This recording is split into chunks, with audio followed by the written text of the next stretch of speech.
boa tarde a todos, né? Gostaria de agradecer a presença de todos, agradecer a presença dos professores, dos alunos, alguns estão aí participando, né, diretamente pelo Google Meet, outros estão pelo YouTube, né, pelo canal da escola. Então, gostaria de agradecer a todos pela presença e o objetivo de hoje, né, dessa live, é para a gente tratar sobre o PET 300 anos de Minas Gerais. Antes de tudo, né, gostaria de agradecer a Deus por esse momento, né, primeiramente a Deus, e depois agradecer a Nayara, né, que é uma das objetivos, né, que objetivou esse trabalho, que foi ela, juntamente com os professores de História e Geografia da nossa escola, do William, Roberta, Edna, Graciana, Domar, Andréa, e também os professores de língua portuguesa, né, que está aí também, que vai estar fazendo uma parte aí, que Lília e a Délia vai estar fazendo uma parte aí dessa live aí. Então, gostaria de agradecer a todos, né, e para a gente iniciar, eu só vou fazer uma breve abertura aqui e depois a gente vai estar passando para os professores, para estar passando para vocês, alunos, o objetivo principal desse momento aqui. Então, Minas Gerais vai estar inteirando, né, no dia 2 de dezembro, 300 anos. Então, a partir daí, o governo de Minas criou um PET, Minas 300 anos, onde o objetivo desse PET, falando de tudo em referente a Minas Gerais, desde a população, tipo de comidas típicas da região, né, de Minas, o tipo de arquitetura, e também, né, um pouco da história da nossa Minas Gerais. Então, quem ainda não tem oportunidade, ainda não tem o PET, caso o aluno precisar, pode estar procurando comigo, tá bom? Eu vou ter esse PET impresso para os alunos que precisar desse PET. E o objetivo, após fazer esse PET, todos os alunos do 6º ao 9º ano vai ter que redigir uma carta, que depois vai ser falado aí pelos professores, e os alunos do 1º ao 5º vai ter que fazer um desenho.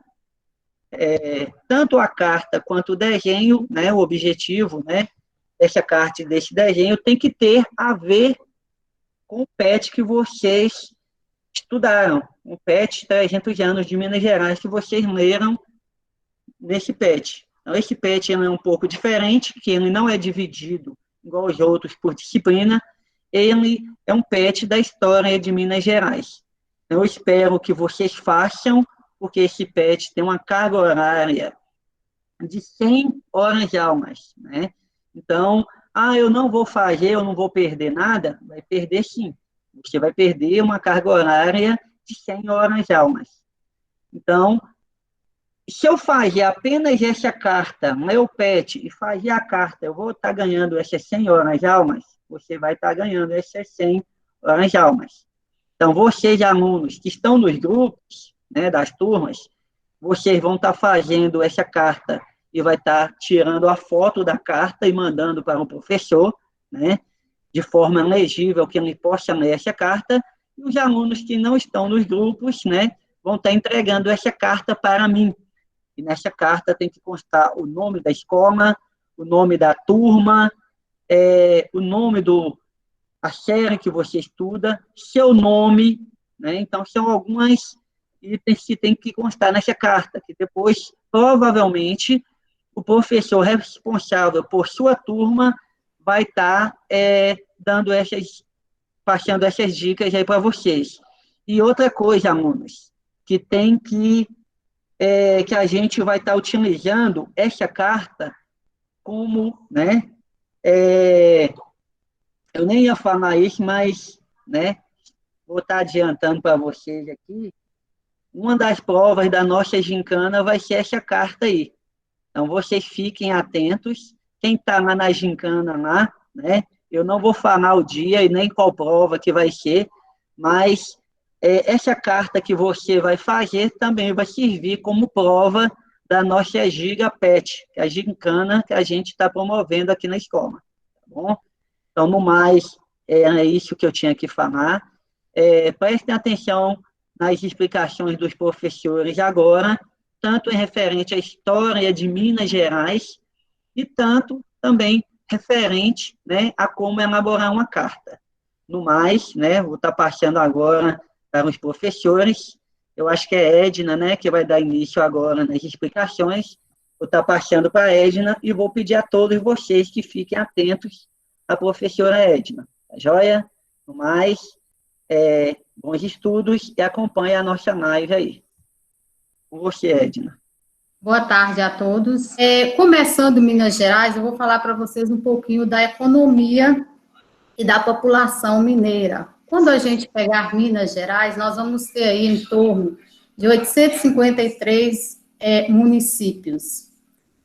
Beleza.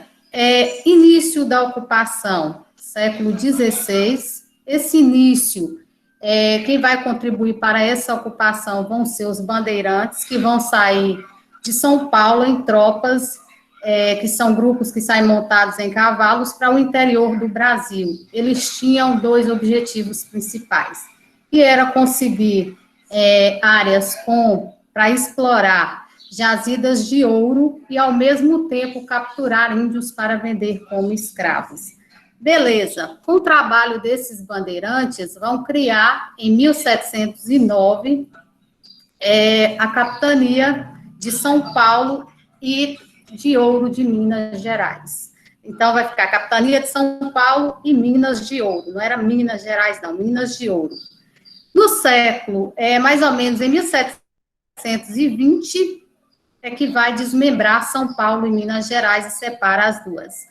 No século XVII, os bandeirantes, eles vão descobrir em Minas Gerais as primeiras jazidas auríferas, que vão ser essas primeiras jazidas de ouro encontradas aqui, e começa o início de ocupação do território de Minas Gerais. Como?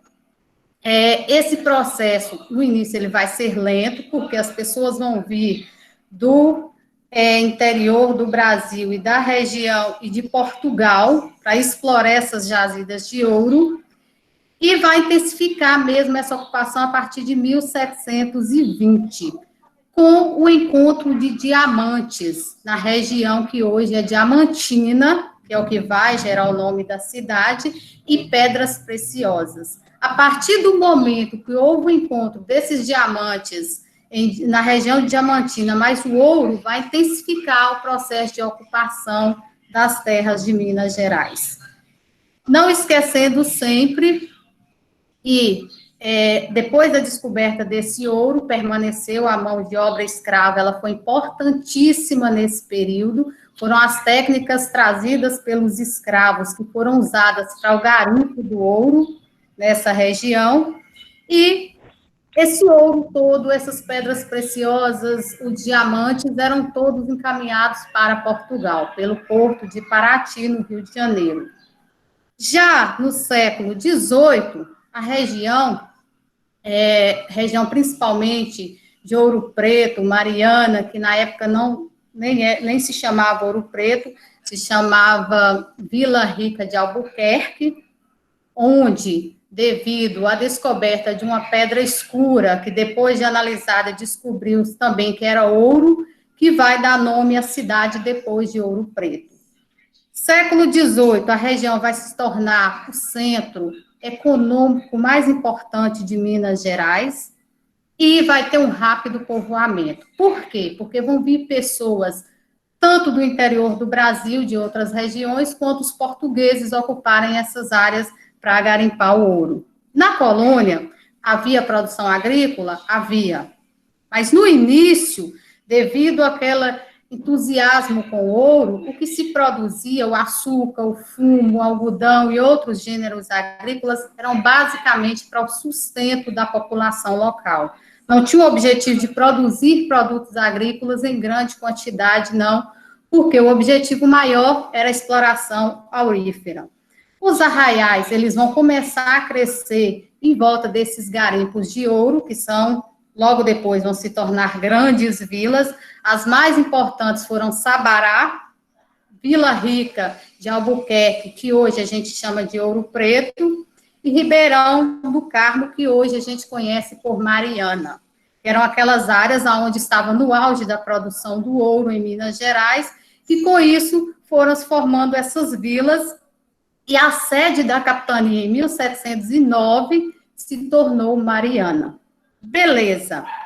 Depois de 11 anos dessa produção aurífera, vai haver uma separação da capitania dos sertões auríferos de São Paulo, e, no caso, vai separar aí da capitania de Minas Gerais. Beleza. Com a exploração do ouro, nós vamos ter aí uma fase com a onda migratória de portugueses e pessoas de outras regiões, que vai aumentar muito a população de Minas Gerais. Só que a maior contribuição aí que nós vamos ter para o aumento dessa população são os negros, são os escravos que foram trazidos para essa região para trabalhar nas minas. Para vocês terem uma ideia, fala-se que nessa época o Brasil tinha em torno de 500 mil escravos, que correspondeu a mais ou menos 30% da população de Minas Gerais. Então, houve um aumento populacional. É lógico que tinha os brancos, que eram os portugueses que chegaram, mas não deixa de haver uma grande importância da exploração dessa mão de obra escrava, que logo depois vai miscigenar e vai formar toda a população mineira, no caso, formando os pardos que somos nós. Beleza. A região de Ouro Preto, no século XVII, como eu já falei, se chamava Vila Rica de Albuquerque. Até quando foi 8 de julho de 1711, é que vai separar da colônia, vai se tornar, por causa da pedra, como eu comentei com vocês, escura, que era o ouro descoberto nas margens do rio, vai se chamar Ouro Preto. E vamos ter aí, em 1897, a mudança da capital do Brasil, que até então era Ouro Preto. A partir de 1897, Belo Horizonte vai se tornar a capital mineira, desvinculando daquela antiga história da colônia, da época do auge do ouro, que foi perdendo força. Com a decadência do ouro, a partir do início do século XIX, Minas Gerais vai começar a introdução da cafeicultura em Minas. E se torna aí a principal atividade econômica de Minas Gerais. Com a decadência do ouro, no início do século XIX, vai passar a se investir mais em agricultura em Minas Gerais, e, como eu falei com vocês, com esse aumento, vai haver o aumento também do povoamento, porque várias pessoas de outras regiões e os escravos vão ser utilizados também aí no cultivo e na colheita do café, e vai levar aí ao desenvolvimento de uma infraestrutura de transportes em Minas Gerais, que vão ser as primeiras ferrovias que vão surgir para transportar o café até os portos, para daí ser mandado para outros países. E com esse dinheiro dessa cafeicultura, nós vamos ter aí em Minas Gerais o desenvolvimento da indústria. Mas ficou só no café? Não. Logo depois do café, com o dinheiro do café, vai vir o desenvolvimento da industrialização.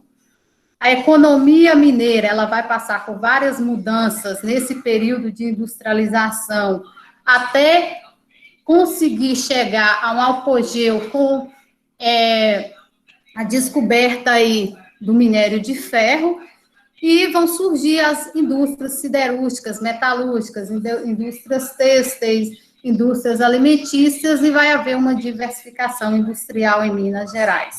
Quando a gente pegar economia, Minas Gerais tem um PIB aproximado aí de 598 bilhões, é o terceiro maior estado em riquezas, ou seja, está entre os 3 estados mais ricos do Brasil. Aí você questiona, beleza, mas esse minério, qual o benefício que ele trouxe para Minas? basicamente quase nenhum, porque tudo que produzia ia para Portugal. Só que a agricultura, ela já trouxe uma luz para Minas, porque com o café investiu-se na indústria, passou-se a exportar o café e mais alguns produtos agrícolas produzidos aqui, e nós temos hoje a produção de leite, que é muito importante. 35% do PIB agropecuário de Minas Gerais hoje vem do leite. O leite hoje é uma atividade presente em quase todos essa pecuária leiteira, em quase todos os municípios, contribuindo aí para o aumento da renda familiar.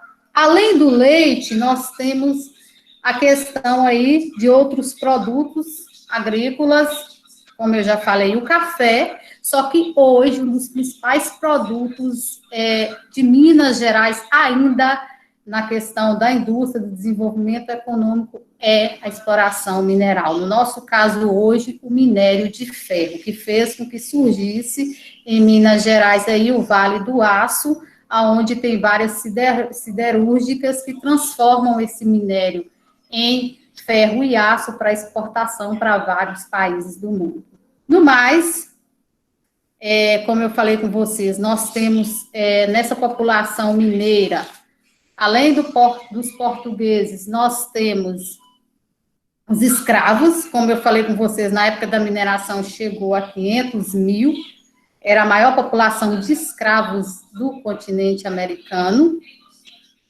Nós temos os grupos indígenas, que são cerca de 100 grupos indígenas no Brasil diferentes, muitos foram exterminados nessa época, principalmente por serem escravizados, e nós temos em Minas Gerais os grupos de ciganos, que não tem ainda um lugar definido de onde vieram esses ciganos. Mas não vou aprofundar, que a professora vai falar com vocês e explicar. Beleza? No mais, qualquer dúvida, deixa no chat para mim. Duílio. Boa tarde a todos. Nós vamos falar um pouco da cultura de Minas Gerais, nós vamos falar um pouquinho da arte barroca, nós vamos falar também do clima e também do relevo.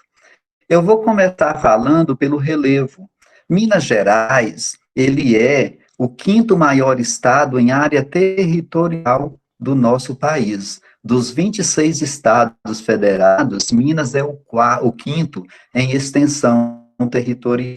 Para você ter uma ideia, quando eu estudei lá nos anos 70, e que os alunos de hoje podem falar mesmo sem muito tempo, mas eu tenho que fazer essa referência voltando ao passado, porque naquele tempo, né, Dona Lídia, mãe de nosso colega Alessandro, ela nos ensinava que Minas Gerais era o estado mais montanhoso do Brasil.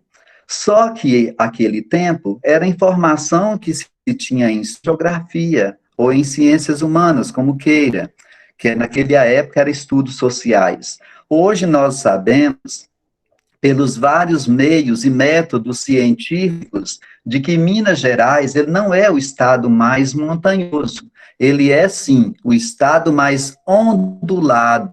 Por que ondulado e não montanhoso? Porque montanha, ela só é classificada geograficamente, isso é palavra de Milton Santos, o pai da geografia brasileira, que montanha, ela tem que ter acima de 3.000 metros. Nós não temos, então, nenhum tipo de Brasil que chega a essa altitude acima de 3.000 metros. O ponto mais alto, que daqui a pouco falaremos nele, é o Pico da Neblina, né, que fica lá no Amazonas, em Roraima, aliás, perto das Guianas. Então, quando falamos no relevo de Minas Gerais, para a gente observar que hoje na geografia se ensina que Minas é o estado mais ondulado, é o estado com maior quantidade de mares de morro. O que é isso? São aqueles dobramentos, né?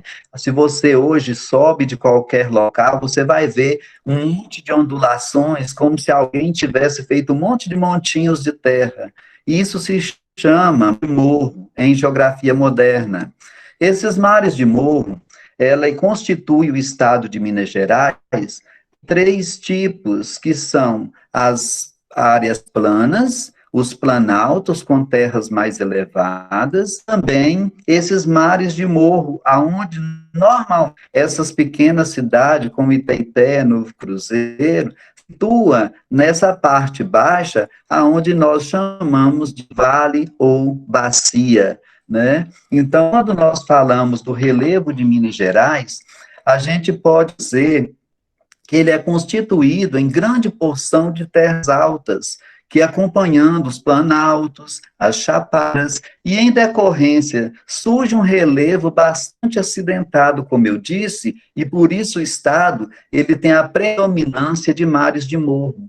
E do centro para o norte, nós vamos destacar no relevo de Minas o maciço do Espinhaço, com importantes serras, né? Nós vamos ter lá no maciço do Espinhaço a Serra do Curral, que fica ali na cidade de Belo Horizonte, como já falou aí, que foi fundada, né, com João Leite da Silva Ortiz, e teve o nome de Curral del Rei, dando, então, aliás, não é deixando, né, recebendo o título de capital do estado de Minas Gerais, e Ouro Preto, então, deixou de ser a capital mineira. Então, a Serra do Curral, que está ali em Belo Horizonte, a Serra da Piedade, a Serra do Caraça, do Itacolomi, a Serra de Ouro Branco, de Tabirito, do Mascar, da Moeda, do Rola Moça, todas essas regiões, elas são denominadas áreas que formam em Minas Gerais o quadrilátero ferrífero. E o quadrilátero ferrífero é esses 4 cidades, como Belo Horizonte, Congonhas, Sabará e Mariana, aonde formam onde se tiram, se extrai o minério de ferro, que é o carro-chefe da economia do estado de Minas Gerais, mas que também a gente tem que alertar para vocês, alunos, que não fez o estado de Minas se tornar um estado desenvolvido. É um estado rico, não é desenvolvido. Tanto é que vocês podem ver, eu já gravei vídeo antes falando do governo Pimentel, onde nós, servidores públicos, tivemos salários atrasados, justamente porque o ferro de Minas Gerais, ele não tem devido valor, e a Lei Candir, ela vai tirar os royalties sobre o minério de ferro. E Minas hoje tem a receber do governo federal cerca de 180 bilhões, que o Pimentel, inclusive, no tempo dele, é 130 a 150 bilhões que Temer não pagou o estado de Minas, e por isso a gente vê essas dificuldades. Voltando aqui ao nosso relevo, em direção ao norte, como foi falado, todas essas maciços que nós falamos, né, ele vai acompanhar todo o norte de Minas. E o maciço do Espinhaço, ele vai terminar lá na Chapada Diamantina, já no estado da Bahia, que, aliás, é um dos grandes polos turísticos do estado da Bahia e do Brasil, consequentemente.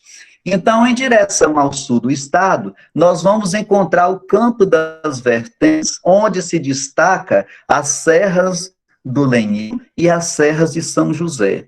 Então, como vocês podem ver, Minas, nessa composição de relevo, entre terras altas, né, como nós falamos, planaltos, chapadas, né? Tudo isso vai ter uma diversidade muito grande, até na chamada produtividade do estado de Minas e também, consequentemente, no turismo em Minas Gerais, o que já vai gerar economia, conforme Edna já falou. Continuando aqui com o relevo, nós fazendo na divisa Minas, né? Um lado natural de Minas com São Paulo e Rio, nós vamos encontrar uma imponente Serra da Mantiqueira. Aliás, a Serra da Mantiqueira está ali de Juiz de Fora, Resende, né? Onde tem o Pico das Agulhas Negras. Nós vamos encontrar também Campos do Jordão, em São Paulo. Então, porque é uma cidade turística, principalmente no inverno, onde costuma nevar. O mesmo acontece com Maria da Fé e Campo Verde, Minas Gerais, onde hoje, na economia, se destaca o novo plantio de oliveiras para se fazer o azeite de oliva, que Minas importa da Argentina e também de Portugal e da Espanha. Então, hoje, Minas já está começando a produzir o seu próprio azeite de oliva. Por quê? Porque terras altas que fica ali, e até hoje muita gente procura viver nesse local, porque se trata de um clima bastante ameno. Então, na divisa do Rio de Janeiro, vai sobressair, como eu já disse, ali próximo de Resende, onde tem a Academia Militar das Agulhas Negras, lá tem o Pico das Agulhas Negras, que tem uma altitude de 2.787 metros de altitude. É uma parte que está bem no biquinho ali entre Minas, São Paulo e Rio de Janeiro. Você vai, estou falando de Minas Gerais, sim, mas eu tenho que falar do Rio, porque essas serras são um ponto turístico, é um ponto de relevo que está entre os 3 estados, né? Então, na divisa entre os 3 estados está o Pico da Gomeira, ele tem 2.068 metros. Nós temos também, entre os 3 estados, né, como já foi falado aí várias vezes, Rio, Minas e São Paulo, nós temos aí o Pico da Pedra do Selado, que tem 2.080 metros. Localizado em Minas Gerais, e já é outro estado, é entre Minas e Espírito Santo, nós vamos encontrar a Serra do Caparaó. É o mais alta do estado. Ela tem como destaque o surpreendente Pico da Bandeira, com seus 2.190 metros de altitude, né? E ele se também ao lado com o Pico do Cristal, 2.780 metros. Né? Desculpa aí, gente, é que a idade às vezes faz a memória falhar um pouco. Então, esses 2.780 metros é o Pico do Calçado, 2.766 metros. E o Pico da Bandeira é o 3º mais alto do Brasil. Ele é precedido apenas, como eu já falei lá no início, pelo Pico da Neblina e pelo Pico 31 de Março, que não atinge 3.000 metros. Por isso, Minas Gerais, nem o Brasil, não tem muito. Então, nós temos em Minas mares de morro chamados dobramentos, né? Então, no sudoeste do estado de Minas Gerais, nós vamos ressaltar a beleza da Serra da Canastra, que, aliás, foi fundado lá uma área de preservação, criando o Parque, né, Nacional da Canastra, aonde se encontra o lobo-guará, que é um dos animais em extinção. E ali preservando dos mais ricos ecossistemas de Minas, como, por exemplo, a nascente do Velho Chico, ou Rio Currais, ou Rio da Integração Nacional, que é o nosso Rio São Francisco, que nasce na Serra da Caná, em Minas Gerais. E lá se encontra, como eu disse, o Parque Nacional da Serra da Canastra. E mais ao norte nós temos a Serra da Mata da Corda, que complementa esse belo cenário, né, proporcionado pela geografia mineira. Todas essas serras, elas são importantes, tanto historicamente, quanto também dentro do contexto econômico e turístico, pois Minas Gerais é um estado que o turismo campestre, ele tem um grande destaque na economia do estado. Por quê? Porque ali se vai visitar locais de clima ameno, né? E quando a gente pode dizer que não por deixar, aliás, de dizer que a Chapada do Espigão, Mestre, que fica noroeste, bem na divisa de Minas com Goiás, e mesmo ainda inexplorada turisticamente, né? Então, a gente sabe que esses pontos de Minas Gerais, eles são bastante importantes, não só em se tratando do relevo do estado, mas também da economia que esse ecossistema vai trazer para o estado de Minas Gerais. Bom, falando do relevo, falando das vários maciços, das várias serras, nós vamos falar também agora um pouquinho do clima de Minas Gerais. Por quê? Essa formação geográfica, ela vai estar incidindo diretamente no clima do estado. Minas Gerais é um estado que ele tem 3 tipos de clima. A área climática de Minas, ela se resume em clima semiárido, que fica ao norte do estado de Minas Gerais, que, inclusive, esse norte de Minas, ele é integrado ao Nordeste, por parecer tanto Caatinga. Por que ele é integrado ao Nordeste? Porque as chuvas são irregulares, porque a água é mais escassa, e quando tem é mais salobra. Portanto, o norte de Minas, ele está na área, né, da SUDENE, Superintendência de Desenvolvimento do Nordeste, também na área do DENOX, Departamento de Obras contra a Seca, né? Então, esse norte de Minas, nós vamos encontrar o clima tropical semiárido. Já o centro-sul do estado, nós vamos ter o tropical semiúmido. Não é um clima totalmente úmido, mas também não é um clima totalmente seco. É um clima semiúmido nessa região que nós vivemos aqui, entre os vales, né? Do Jequitinhonha, do Mucuri, ali para o lado de Paracatu, Nova Brasília, de Minas, ali perto do Distrito Federal. Essa região já é de clima semiúmido.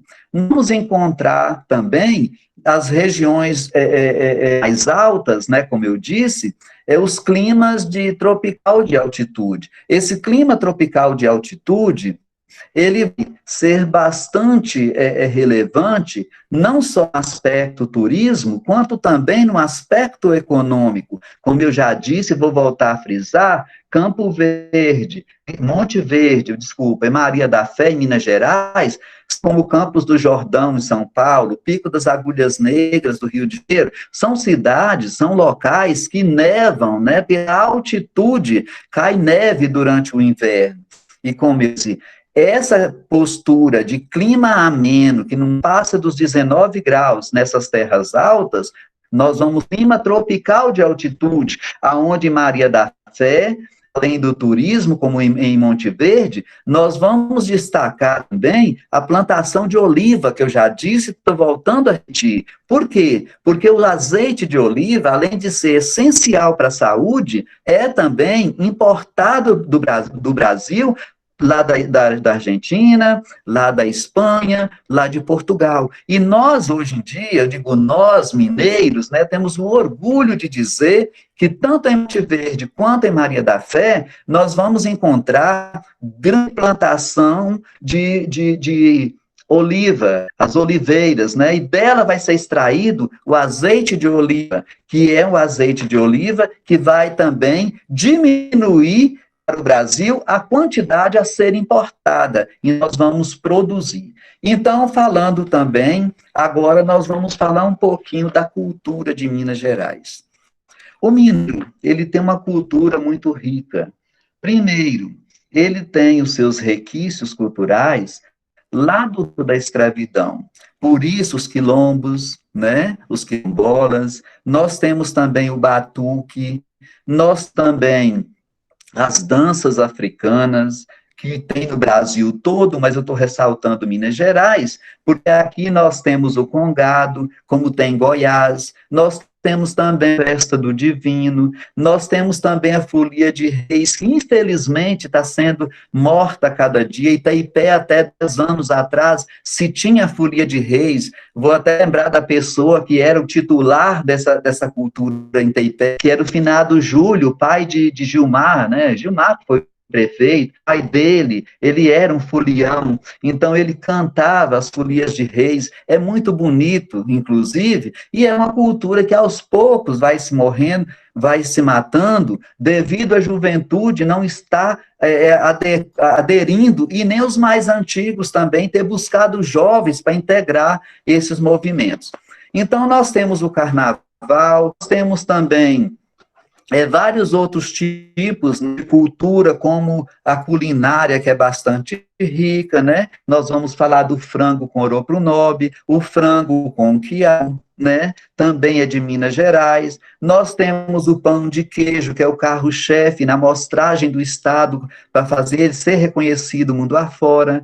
Nós temos também o queijo da canastra, que é um dos queijos que concorre aí nos chamados, né, pelos chefes, né, de restaurantes de pompas, com o queijo italiano, né? Nós temos aí vários tipos de queijos na canastra. Não é à toa, como a Edna falou, Minas é a maior bacia leiteira do Brasil, e está se tornando hoje, que era São Paulo, o grande produtor de café, hoje é Minas e Espírito Santo. O Espírito Santo com café Conilon e Minas Gerais com café Catuaí.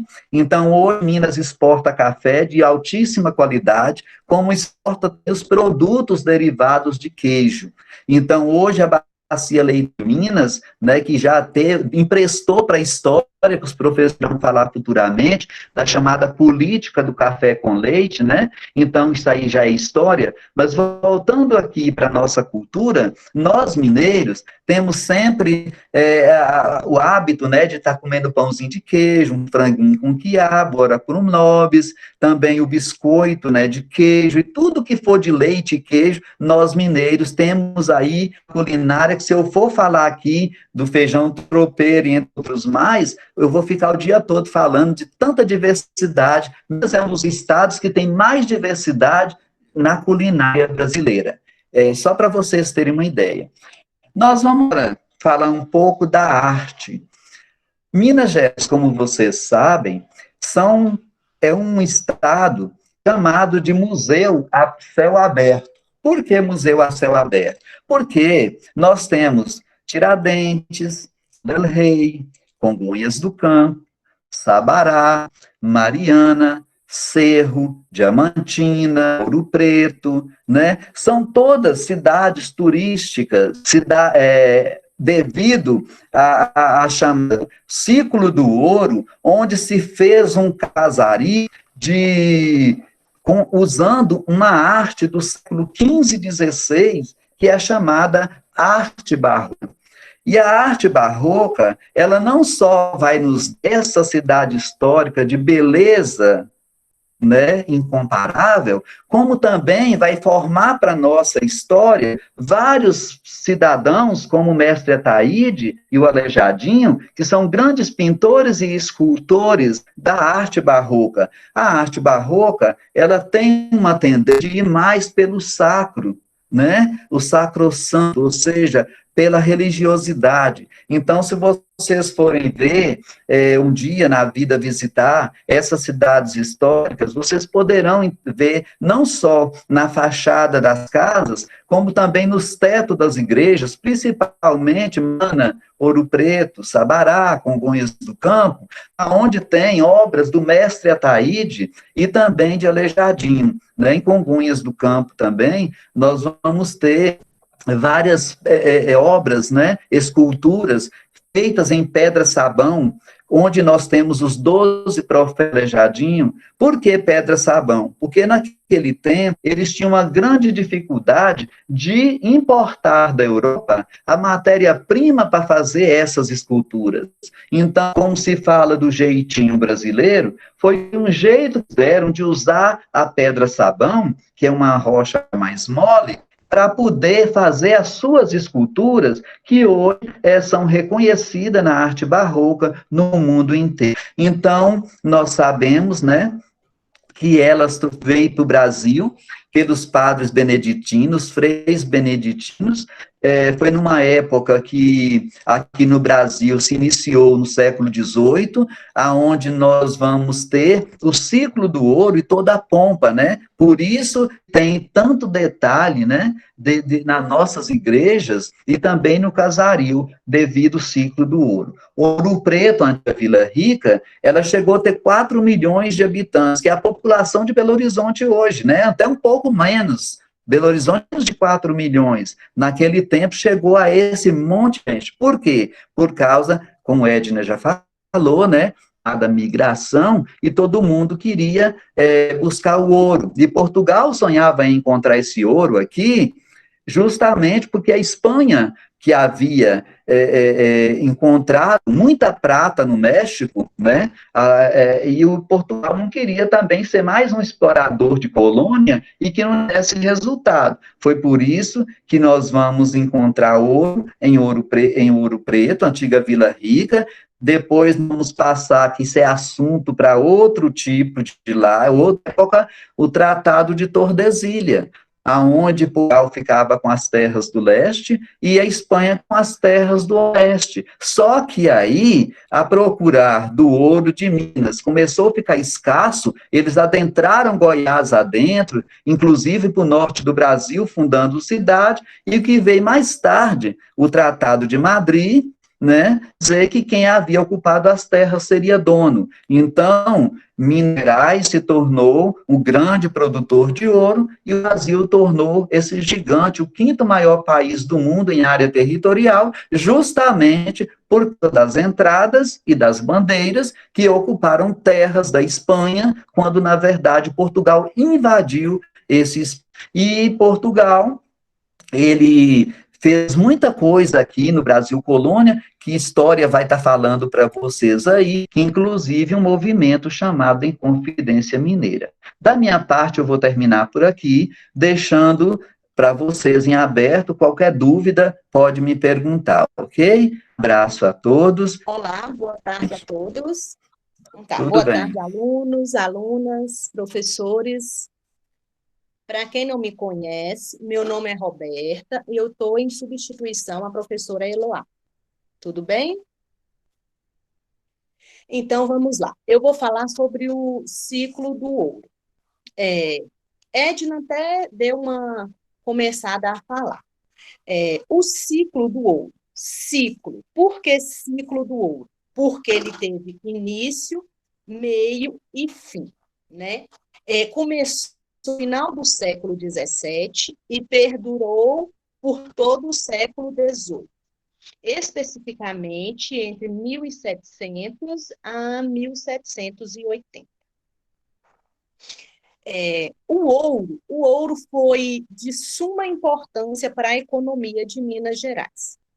As primeiras pepitas de ouro ou pedrinhas de ouro foram encontradas no Rio das Velhas, em Sabará, aqui em Minas Gerais. Foi chamado de ouro de aluvião, esses primeiros ouros encontrados no Brasil. O que levou à descoberta do ouro aqui em Minas Gerais? Foram, igual a professora Edna falou, foram os bandeirantes, que saíam em expedições atrás de ouro e à procura de escravos. Chegando na região de Sabará, margens, nos leitos dos rios, foi facilmente encontrado esse ouro, que era o ouro de aluvião. Como vão fazer para extrair esse ouro? Era executado de duas formas. A primeira forma era em forma de lavras, que existe até hoje, na nossa região mesmo existe, era a forma de lavras. Essas lavras exigiam um grande número de escravos e equipamentos especializados, né? Formam buracos, iam cavando e lá encontrava-se muito ouro. Outra forma também de encontrar o ouro era as faisqueiras. Essas faisqueiras, 2 escravos, e ia no leito dos rios com tipo peneiras, né? E peneirava e aparecia o ouro. Essa forma era mais lucrativa para a colônia, porque gastava-se menos. Nesta época, o Brasil ainda era colônia de Portugal, tá? Só para lembrar. Nessa época também, a capital do Brasil era em Salvador.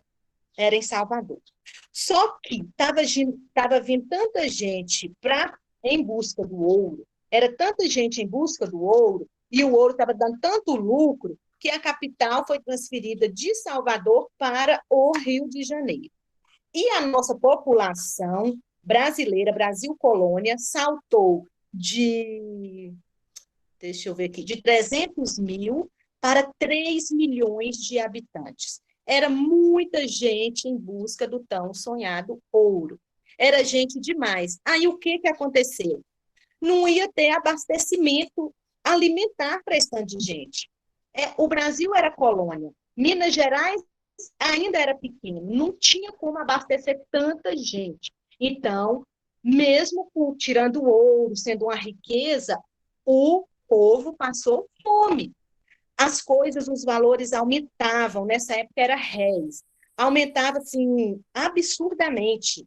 Então, não tinha tanto dinheiro e o povo começou a passar fome. Só que a busca do ouro era grande e ninguém desistia. E nisso, a economia de Portugal se sobressaía mais do que a nossa. Por quê? Em cima de todo esse ouro, existia um imposto. A coroa não perdoava. Um exemplo era o quinto. Toda a produção de ouro em Minas Gerais, 20% tinha que dar para a coroa. Era obrigatório. Tinha o quinto, tinha a derrama, tinha captação, eram muitos tipos de impostos. Mas esses impostos eram todos para beneficiar Portugal. Aí vamos lá. Espera só um minuto. Encontrava-se o ouro. Tinha fraudes. Nesta época, também saiu aquela expressão santo do pau oco. Por quê? O povo extraía o ouro, pagava impostos e não estava ficando rico.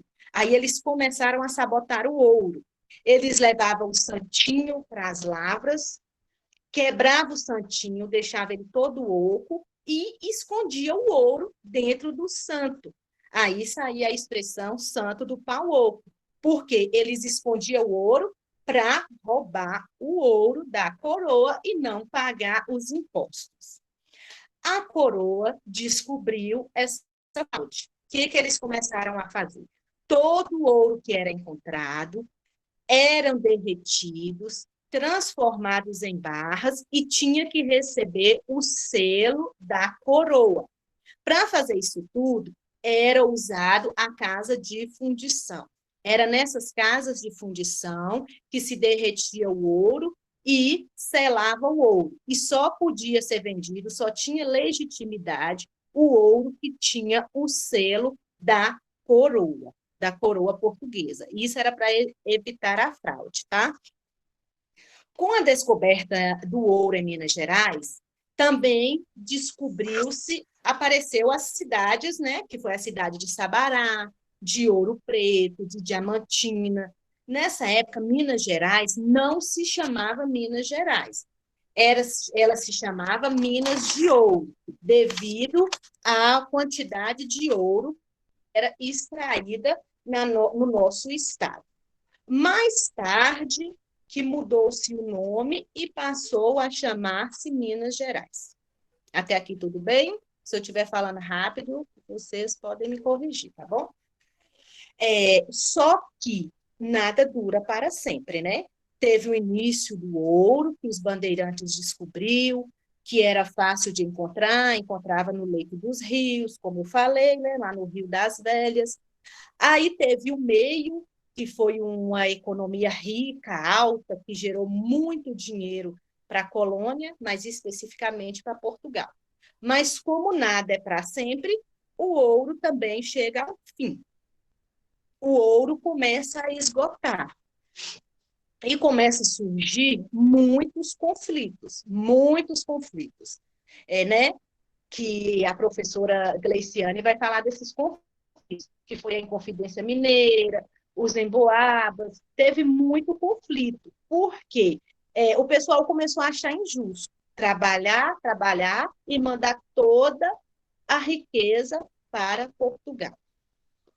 Mas tinha que mandar, porque o Brasil era colônia e não tinha jeito, não, tinha que mandar. Aí surgiu os conflitos, que eu vou deixar para a professora Gleiciane falar. Porque o ciclo do ouro é um assunto muito bacana de falar e ele é extenso. Se a gente for falar detalhe, nós vamos ficar muito tempo aqui. Aí eu resumi o máximo que eu pude para passar para vocês. Qualquer dúvida, vocês podem estar deixando aí no chat, que no final a gente vai estar respondendo as dúvidas, tá? E como tem a frase, Minas Gerais, quem conhece não esquece jamais, que é um estado muito bonito e com muitas riquezas. Agora eu deixo para a Graciane. Boa tarde. Boa tarde, pessoal. Então, pessoal, até aqui, nessa nossa live, ficou bem exposta aí para os professores do Ilho, pela Edna, pela Roberta, um pouco mais da nossa história, né? A Roberta acabou falando dos conflitos que surgiram, né, a partir do ciclo, mas eu vou estar conversando com vocês também sobre um pouquinho mais do contexto da nossa história. A nossa história, ela se inicia, né, assim que se dá o processo de encontro ou de descoberta do Brasil, né, por Portugal em 1500. Então, a ideia de comemorar os 300 anos de Minas Gerais é de suma importância, porque nós estamos vivendo um momento, esse momento de pandemia, nos remetiu à quarentena, né, de ficarmos em casa, e esse momento de ficarmos em casa fez com que a gente valorizasse as coisas, né? E, às vezes, a nossa história ela é renegada de lado e nós passamos a exaltar tudo que é de fora. Então, pessoal, eu fiquei aí para estar falando um pouco sobre as comunidades tradicionais, e são diversas, mas aí o PET 300 anos ele vem trazendo especificamente lá as comunidades quilombolas, né? E a população cigana. Então, as comunidades quilombolas, elas vão se formar depois que inicia-se o ciclo do ouro, que é necessário não estar trazendo os africanos, que eram mão de obra especializadas, para estar trabalhando nas minas de ouro. Como era escravidão e nós não nascemos para ser escravizados, né? É claro que os africanos eles tinham diversas formas de resistir a essa escravidão. E uma das formas de resistência da escravidão era a formação dos quilombos. Ficou compreendido? Então, as comunidades quilombolas são acampamentos fortificados de escravos das fazendas, das minas de ouro, em resistência aí à escravidão, tá bom? Faz parte aí do nosso contexto. A população que chegou, né, no século XVII ali, ter a sua maior parte de descendentes africanos que vieram para cá para estar trabalhando nessas minas de ouro. Que Minas Gerais ela foi marcada pela formação aí desses quilombos, que era uma resistência dos africanos à escravidão. Então, os escravos fugiam e formavam os quilombos ali e lutando ali contra os seus senhores, né? Então, Minas Gerais ela tem as comunidades remanescentes quilombolas aí, que é a herança aí desse processo sombrio de escravização, tá bom? Um dos quilombos mais conhecidos aí é o quilombo de Ambrósio, que está situado lá em Campos Altos e em Biá, né? Possui aí mais de 500 comunidades. Minas Gerais possui mais de 500 comunidades quilombolas. Ficou esclarecido aí? Mais dúvidas, eu vou estar pedindo vocês para estar mandando para mim via chat, mesmo aquele que não está comigo em sala de aula, pode estar me comunicando ou pedindo o professor que está para me direcionar a pergunta, que eu vou ter o prazer de estar respondendo a vocês. Mesmo após a abolição da escravatura, né, acabou permanecendo essas comunidades aí, né, que tinha sido conquistado pelos seus antepassados durante esse período sombrio de escravidão, como eu já disse anteriormente. Tá bom? Vou falar um pouquinho assim, que a gente não tem muita informação, o PET também não vem trazendo muita informação sobre os ciganos. Ele fala que Minas Gerais tem, né, uma população que cigano, a gente já sabe que é um povo nômade, que não fixa moradia fixa, mas nós temos, né, aqui em Minas Gerais também, esse povo que ajudou a formar a diversidade populacional de Minas Gerais, aí, que é os ciganos. No PET, ele vem dizendo que não sabe se é a origem desse povo, né? Mas eu busquei na internet, eu fiz uma pesquisa para a gente trazer mais contexto para vocês aqui. Aqui vem dizendo que provavelmente esses ciganos teriam vindo da Índia,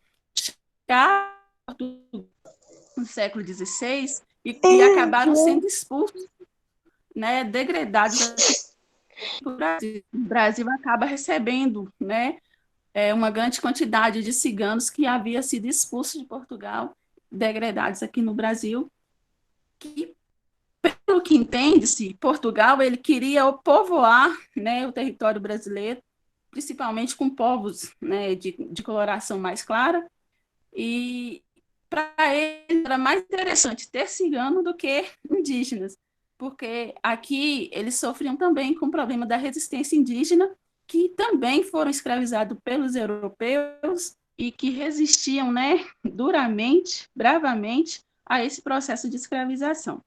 Tá bom? Vou falar agora com você sobre a Inconfidência Mineira. É um movimento muito importante, planejado, mas não executado aqui em Minas Gerais, porque a Conjuração Mineira ou Inconfidência Mineira tem esses dois nomes, vai depender aí do historiador, né, do livro que você for ler. Ele acontece aqui em Minas no século XVIII, né, em resposta ao desmando, vamos falar dessa forma, de Portugal. Nós vimos a professora Edna, a professora Roberta também citou, falando aí da grande quantidade de imposto que foi criado, imposto sobre os colonos que viviam na região de Minas Gerais, e eram vários impostos, né? Citou o quinto, e existia a derrama, que era 100 arrobas de ouro anuais que a colônia tinha que pagar para Portugal. Então, os colonos mineiros, eles estavam já esgotados de estar pagando esses impostos. E havia o problema que ouro é um produto não renovável, é um recurso não renovável. Tira, não coloca, né? Ele acaba. E assim, estava se esgotando o ouro. Inicialmente, quando iniciou a extração do ouro, era fácil para quem não era difícil pagar derrama para os colonos. Mas já no fim do ciclo do ouro, pagar o quinto e pagar a derrama já estava sendo insuportável para os mineiros. Eles já não tinham com tanto imposto que era colocado por Portugal. E Portugal não queria saber, na percepção que eles tinham, é que os colonos que tinham que dar o seu jeito e fazer ouro aparecer onde não existia. Então, ele decreta a derrama, que seria ali anuncia decretar a derrama, para estar cobrando os impostos à força, né, essa derrama aí.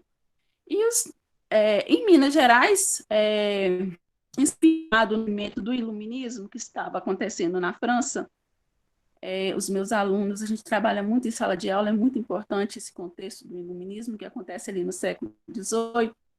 O século XVIII é até chamado de século das luzes devido a essas ideias, né, que surgiram lá, filósofos, pensadores, eles surgem as ideias do iluminismo que contestam, né, toda a forma que a sociedade vivia até aquele momento, desde o antigo regime. Então, as ideias principais do iluminismo seriam liberdade, igualdade e fraternidade. E a elite brasileira, no caso aqui mineira, eles estavam influenciados com essas ideias, né? Liberdade, igualdade, fraternidade, e eles, então, influenciados por essas ideias, eles começam a se reunir para pensar em formas de libertar Minas Gerais do restante do país, e também de Portugal. Então, a ideia inicial do Inconfidentes Mineiro era fazer Minas Gerais um país independente, né? Então, esse movimento ele ficou só na área de planejamento mesmo, porque o movimento acaba sendo traído. Um dos integrantes do movimento, Joaquim Silvério dos Reis, ele acaba, então, traindo o movimento, denunciando ao governador de Minas Gerais os planos dos Inconfidentes, que seria, né, de proclamar a devassa no dia que fosse acontecer a derrama. E é o que é isso? Tomar o poder do governo de Minas Gerais, né? E fazer de Minas Gerais um país independente. Com essa traição, né, o governador de Minas Gerais, então, ordena-se, então, que prendam todos os Inconfidentes, né? Então, os Inconfidentes foram presos, julgados e corte. Nesse cenário, um dos líderes aí surge Tiradentes, né? E ele, então, ele assume como líder do movimento. E, como eu disse, esse movimento ele tinha sido liderado aí era a elite mineira mesmo que fazia parte dele, pessoas ricas de toda a província, né, que não era estado naquele momento. Eles acabam, então,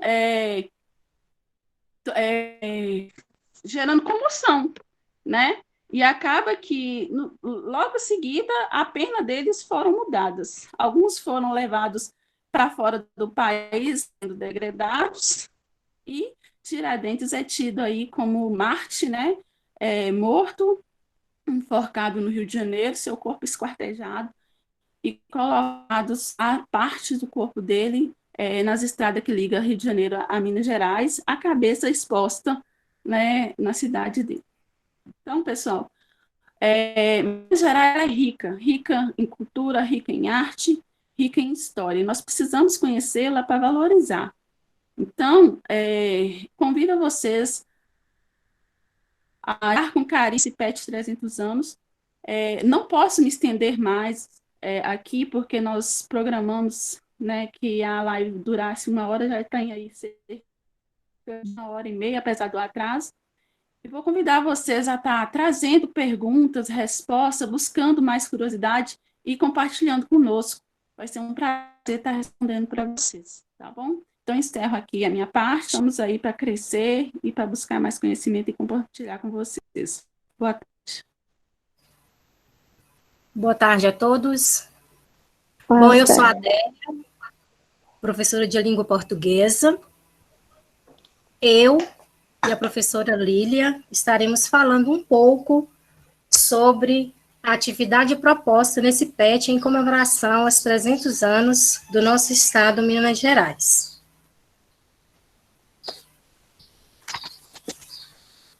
O gênero proposto como atividade é a carta, né? Eu acho que muitos já estão sabendo aí, quem não sabe, né, vai ficar sabendo a partir de agora. Esse gênero, ele é um gênero discursivo muito antigo, que ainda é usado, mesmo que a forma de envio já não seja, né, como antigamente, ou seja, através dos correios. Aí leva a gente a pensar por que foi escolhido esse gênero. Tem motivos, né? Um deles é porque é uma forma de interação, ou seja, alguém contando algo para alguém através da escrita. Outro motivo é que ajuda a desenvolver a criatividade, trabalhar a questão do campo visual, motor e cognitivo, de uma maneira diferente de quando usamos as tecnologias digitais. É muito importante também que, através da escrita, melhora-se a concentração e a habilidade de se escrever.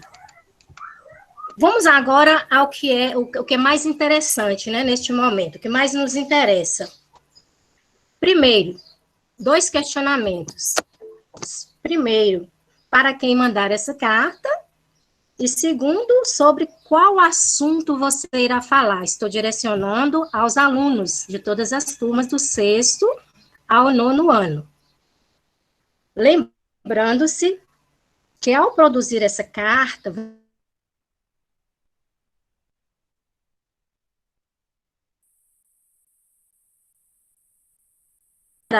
representa você. Então, esse é o momento de você parar, pensar, organizar suas ideias, né, para depois você iniciar a produção da sua carta. Próximo passo, escolher o destinatário, né, que foram dos 2 questionamentos que eu fiz antes. Então, você vai escolher um destinatário para a sua carta. Para quem você irá mandar essa carta? Para quem você irá escrever? Depois, outra coisa importante que você tem que levar em consideração. Ao escolher o destinatário, deve-se lembrar que o uso da linguagem é diferenciada. Ou você vai usar uma linguagem formal ou uma linguagem informal. Agora, em que momento você irá usar a linguagem formal ou informal? A linguagem formal, você vai usar se o seu destinatário for uma celebridade, for uma personalidade mineira ou não, né, for uma pessoa importante, que não é tão íntimo seu. Então, você vai estar usando essa linguagem formal, que é uma linguagem mais sofisticada. Para usar a linguagem informal, quando o seu destinatário for um amigo, né, for um parente, alguém que você conheceu em uma viagem que você fez, né, uma pessoa, ao contrário, né, uma pessoa mais íntima sua, que você pode conversar, você pode contar. E para isso, gente, você tem que lembrar que para uma boa produção, você produzir um bom texto, qualquer que seja o assunto, necessita de pesquisa. Você tem que pesquisar, você tem que ler bastante e também ter interesse. O interesse por parte da pessoa que está produzindo o texto vai resultar num texto de boa qualidade.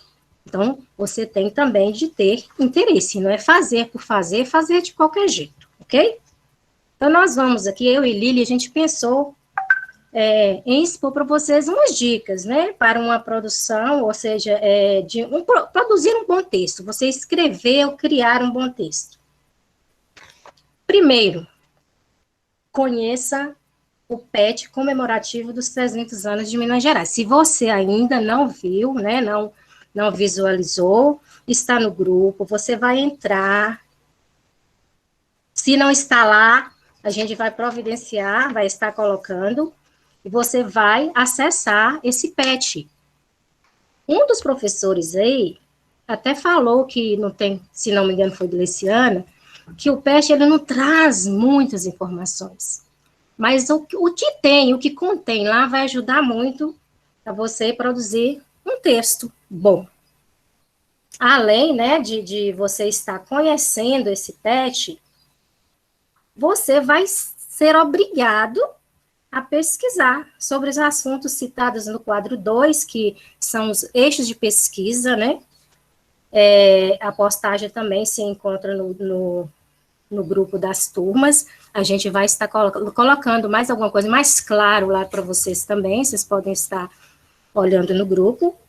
Mas aí vem citando lá os assuntos que você tem e tem que pesquisar, que são, foi até falado aí, os professores já deram uma pincelada, mas eu vou só citar aqui. Exemplo, arte barroca, artesanato, cultura, música, dança, folclore, gastronomia mineira, trabalho e economia, geografia, história e literatura, religiosidade, paisagem mineira, cidades mineiras, personalidades, biografia. Então, esses são os assuntos. Ah, mas eu vou lá, vou pesquisar e vou... O que eu posso estar colocando no meu texto? Primeiro, em relação à arte barroca, você pode estar falando sobre, né, detalhando sobre uma obra barroca que você viu em algum lugar, que você conheceu, né? O artesanato, por exemplo, pode falar sobre o artesanato até da sua região, ou um lugar que você fez um passeio com a sua família, né? Você visitou algum lugar que você viu muitas obras, né? Muito artesanato, e você achou interessante, que lugar era esse, como era, o que aconteceu lá, você pode descrever no seu texto também.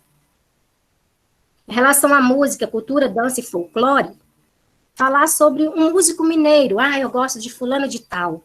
Ah, então vou falar sobre ele, né? Você pode estar falando sobre esse músico mineiro. Pode estar também falando sobre o nosso sotaque mineiro, as danças típicas da nossa região, se você consegue, né, descrever, ou até de uma região que você presenciou, né, que seja em Minas Gerais.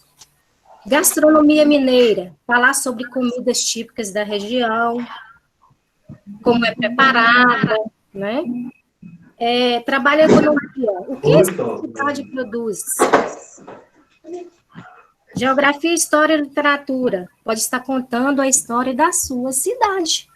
Eu até conversei com Lília e a gente chegou num ponto comum. Para os alunos do sexto, sétimo ano, para facilitar, essa é uma dica boa. Falar sobre a sua cidade, né? Aqui, onde você vive. Religiosidade. Você participa de alguma celebração em relação à religiosidade? Você pode falar também, talvez a sua família, seus pais participam, você pode falar. Paisagem mineira. O que há de bonito e interessante na sua cidade ou região que você pode estar descrevendo? Cidades mineiras. Você já visitou alguma cidade mineira que chamou sua atenção? Por exemplo, a capital. Quem já foi na capital? Né? Eu tenho certeza que muitos alunos já fizeram esse passeio. Vocês devem ter visitado alguns lugares interessantes lá que vocês podem estar escrevendo e contando nessa viagem. Personalidades, biografia. Fale sobre um mineiro famoso. Pode ser um artista, né?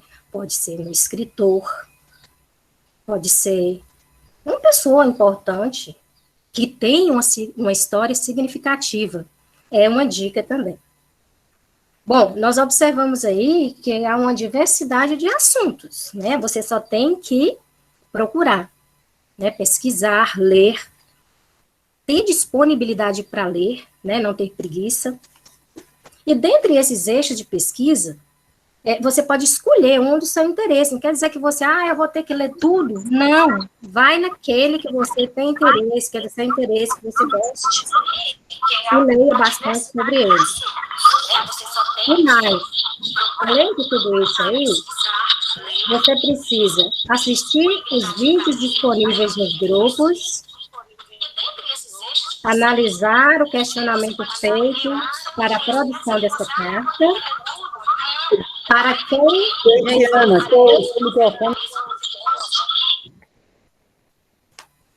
Para quem já esqueceu qual foi o questionamento feito, é o seguinte: o que o Estado de Minas Gerais representa para você? Então, você vai pensar nessa questão aí, né? O que você pode estar colocando no seu texto, em que você vai estar deixando claro o que o Estado de Minas Gerais representa para você. E, por último, você tem que entender, compreender a estrutura da carta, que é o que a professora Lília vai estar passando para nós a partir de agora. Boa tarde a todos. Então, eu vou estar falando sobre a estrutura, né, de como você vai montar a carta. Então, vocês estão vendo aí um modelo de como será a estrutura da carta e como a gente deve seguir as regras da carta. Então, primeiro aí, né, vocês podem observar, no número 1, que você vai colocar primeiro o local e a data, né, no caso aí está escrito Belo Horizonte, mas no caso a gente vai colocar o nosso município, onde reside, onde nós residimos, e a data da escrita da carta. Logo após, vem o vocativo, né? O que seria esse vocativo? Seria a saudação inicial, com quem se fala, né? Vem logo abaixo do local e da data. Exemplo, você pode falar, caro amigo, tia querida, né? Se você for usar esse tipo de linguagem, será mais com uma linguagem mais informal. Agora, se você resolver, né, mandar um deputado, um governador, aí você vai usará a linguagem mais formal. Você poderá usar senhor, né, senhora, excelentíssimo. Logo abaixo do vocativo, daí vai vir a introdução. Você vai colocar o seu nome, o nome da escola, né, que seria o primeiro parágrafo. Você vai, pode falar também alguma coisa da sua vida, o seu hobby, né? Mas o hobby não é obrigatório, mas é apenas uma sugestão que você pode estar colocando. Abaixo da introdução, né, que seria a parte maior, que é o da carta, vai vir o desenvolvimento, suas experiências. Você vai escolher, né, dentro do desenvolvimento, um ou mais tópicos dos eixos que foi apresentado por Adélia, né, no PET 300 anos, e relatar experiências pessoais ou alguma coisa relacionada ao Estado. Você pode estar colocando o seu ponto de vista sobre o seu tema também, o tema 300 anos de Minas Gerais. Então, aí nessa parte, você vai estar falando sobre aqueles eixos que foi citado, os eixos da pesquisa, né? Que seria a arte barroca, o artesanato, a cultura, a gastronomia, trabalho, geografia e dentre outros. É claro que vai ser o que você achou mais legal para você contar. Aí após vai vir o desenvolvimento, né? Que você vai falar suas experiências. Você vai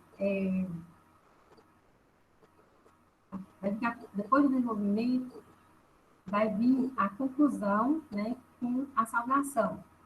Que é aí onde você vai colocar a despedida, né? De acordo com a linguagem que você utilizou, né? Se foi uma linguagem mais formal, se foi uma linguagem mais informal.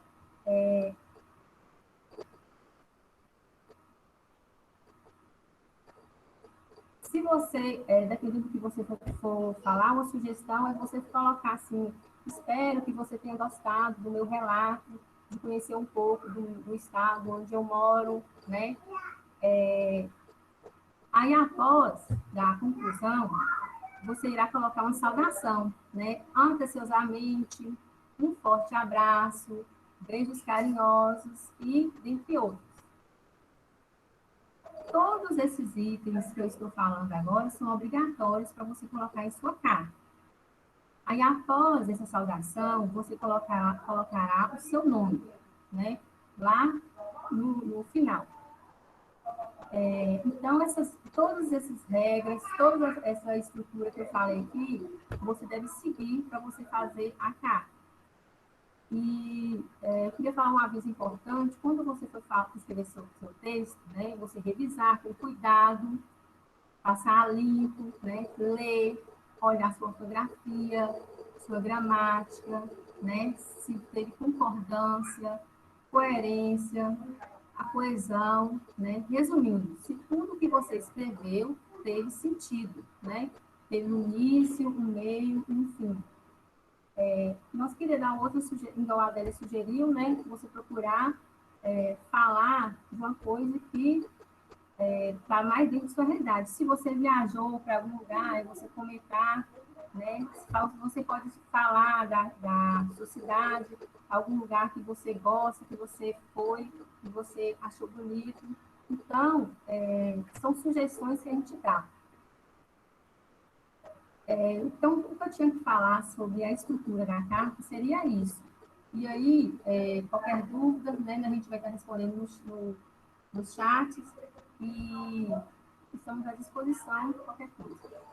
Alunos e professores, se alguém querer, né, tá perguntando alguma coisa, tem o que eu vi no chat, né, perguntas, alguém tem alguma dúvida, alguém quer tirar alguma dúvida, alguém quer perguntar alguma coisa, aproveita o momento agora, aproveita o momento que estão os professores, né, de língua portuguesa aí, os professores de história e geografia, se alguém querer tirar uma dúvida, a gente vai estar tirando as dúvidas, né, agora, e logo após as dúvidas, a gente vai estar finalizando a nossa live.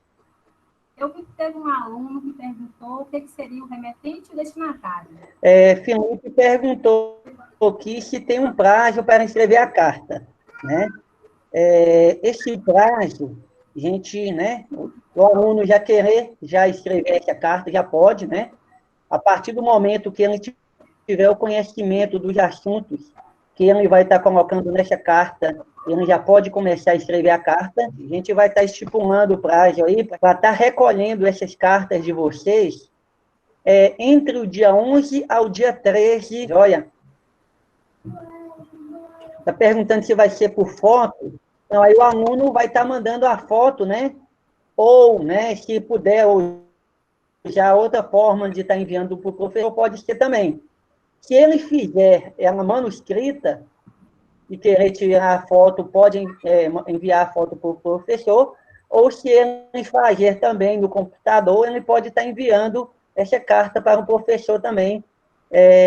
Aí o aluno vai ver a melhor forma de estar enviando, desde que seja uma forma que o professor tenha a condição de estar lendo a carta. Aqui também tem que escrever sobre a cidade, ou pode ser de qualquer outra cidade. Não, aí vai da criatividade do aluno, né? Então, você vai fazer a carta de acordo com a sua criatividade. E o Wellington que perguntou, quem é o remetente e o destinatário da carta? O remetente vai ser você, né? Que está escrevendo a carta. E o destinatário, você vai estar escolhendo para quem que você vai estar respondendo, para quem vai estar recebendo essa carta. Você pode escrever para quem que você quiser, tá bom? Se alguém quiser fazer alguma pergunta, abrir o microfone também pode fazer, tá bom? Perguntando, 6 linhas no mínimo, né? Fala do Oi. Eu gostaria de vocês aí, principalmente a Adélia e Lídia, deixasse para o aluno qual seria o mínimo, né? Porque a gente sabe que o nosso aluno, às vezes, eu peço muita fundação e para dissertar sobre alguma coisa, e ele, quantas linhas? Quantas linhas? Eu acho o seguinte, a primeira coisa que nós temos que falar para o aluno, que essa carta, ela tem que ser falada sobre Minas Gerais. Mas de onde de Minas Gerais? Dentro do estado de Minas Gerais. O aluno, ele pode escolher, Teoflotone, capital das pedras coradas, das pedras preciosas, Itaipé, pode falar do Vale do Rio Doce, do Mucuri, Jequitinhonha, qualquer lugar, Belo Horizonte, Valadares, Ipatinga, a siderurgia de Ipatinga, tudo isso são assuntos que o aluno, como a Adélia falou, deve estudar para ter, depois de uma pesquisa, ele saber, ter conhecimento, o contexto que ele vai colocar aqui na carta, vendo? Outra coisa, qual seria a quantidade mais ou menos aí de linha? É aquela que você coloca o assunto com início, meio e fim. Era isso, obrigado. Pode falar, Adélia. Nessa questão aí que o Duílio falou, essa escolha é muito importante, até mesmo para ele saber o tipo de linguagem que ele vai usar, né? Se for uma pessoa bem próxima dele, ele sabe que ele pode usar uma linguagem informal. Agora, se não for, né, é o uso da linguagem formal. Isso é importante ele saber também. Esse PET 300 anos correspondem a uma carga horária de 100 horas aulas. Chegou até para a gente, né, da escola, chegou hoje, um ofício especificando qual é a carga horária de todas as disciplinas, referente a esse PET.